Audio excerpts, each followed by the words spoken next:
Man of masses NTR తో ప్రశాంత్ నీల్ చేస్తున్న movie NTR 31. ఈ మూవీ సెకండ్ స్కెడ్యూల్ కి రంగం సిద్ధమైంది. ఈ స్కెడ్యూల్ లోనే యంగ్ టైగర్ ఎంట్రీ ఉండబోతోంది. అలానే ఈ మూవీలో ఒక ఫైట్ సీక్వెన్స్ లో టాలీవుడ్ టాప్ హీరో కనిపిస్తాడనే టాక్ టాలీవుడ్ లో నడుస్తోంది.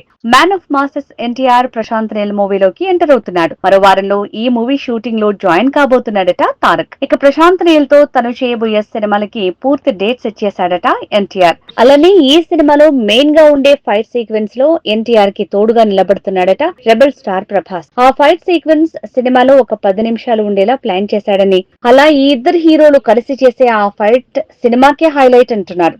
అలానే ఈ మూవీలో ఎన్టీఆర్ కి సంబంధించిన షూట్ ని 6 నెలల్లో పూర్తి చేయాలనే కండిషన్ పెట్టాడట. ఈ షూట్ ని 6 నెలల్లో పూర్తి చేసుకుని ఆ తర్వాత దేవర పార్ట్ 2 లో జాయిన్ అవుతాడట మ్యాన్ ఆఫ్ మాసెస్. అలా దేవర 2 తో పాటుగా అలానే ప్రశాంత్ నీల్ మూవీ కూడా 2 పార్టులుగా తెరకెక్కించే అవకాశం ఉందంటున్నారు.